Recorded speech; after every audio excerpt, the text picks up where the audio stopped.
K Sudhakaran കണ്ണൂരിൽ സ്ഥാനാർത്ഥിയായതോടെ KPCC പ്രസിഡന്റിന്റെ താൽക്കാലിക ചുമതല MM ഹസന് കൈമാറി. പാർട്ടിയുടെ ഏകോപനം ഹസൻ കൈകാര്യം ചെയ്തു. പ്രതിപക്ഷ നേതാവ് VD സതീശൻ, രമേശ് ചെന്നിത്തല തുടങ്ങിയ നേതാക്കൾ കേരളത്തിലാകെ ഓടി നടന്ന് പ്രചാരണം നയിച്ചു. എന്നാൽ തിരഞ്ഞെടുപ്പ് ഫലം വരും മുൻപ് തന്നെ അനൈക്യം മറനീക്കി പുറത്തുവന്നു. MM ഹസന് നൽകിയ ചുമതല സുധാകരൻ തിരിച്ചെടുത്തു. MA ലത്തീഫിനെ തിരിച്ചെടുത്തതുൾപ്പെടെ ഹസൻ പ്രസിഡന്റായിരുന്നപ്പോൾ കൈക്കൊണ്ട പല തീരുമാനങ്ങളും സുധാകരൻ തിരുത്തി. ഇതിൽ കടുത്ത അതൃപ്തി A ഗ്രൂപ്പിനുണ്ട്. എന്നാൽ ഇപ്പോൾ വന്ന തിരഞ്ഞെടുപ്പ് ഫലം മുൻനിർത്തി സ്ഥാനമൊഴിയില്ല എന്ന അവകാശവാദം കെ സുധാകരൻ ഉന്നയിക്കാം. ഉടൻ നേതൃമാറ്റം ആവശ്യപ്പെടില്ല എങ്കിലും തദ്ദേശ തിരഞ്ഞെടുപ്പിന് മുൻപ് മാറ്റമുണ്ടാകണമെന്നാണ് ഗ്രൂപ്പുകളുടെ ആവശ്യം. തിരഞ്ഞെടുപ്പ് വിജയത്തിന്റെ ക്രെഡിറ്റ് VD സതീശന് നൽകിയുള്ള സാമൂഹ്യ മാധ്യമത്തിലെ പ്രചരണത്തിൽ ഗ്രൂപ്പുകൾക്കും KPCC പ്രസിഡന്റ് പക്ഷത്തിനും അതൃപ്തിയുണ്ട്. തിരഞ്ഞെടുപ്പ് ഫലപ്രഖ്യാപന ദിവസം പ്രധാന നേതാക്കൾ PCC ആസ്ഥാനങ്ങളിൽ ഉണ്ടാകണമെന്ന നിർദ്ദേശം AICC നൽകിയിരുന്നു. വോട്ടെണ്ണൽ അട്ടിമറിക്കപ്പെടുമെന്ന സംശയത്തെ തുടർന്നായിരുന്നു ഇത്.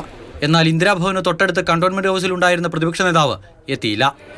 രമേശ് ചെന്നിത്തലയും MM ഹസനുമാണ് പ്രവർത്തകർക്കൊപ്പം ഫലം കാണാനായി KPCC ഓഫീസിലുണ്ടായിരുന്നത്. മാതൃഭൂമി ന്യൂസ്, തിരുവനന്തപുരം.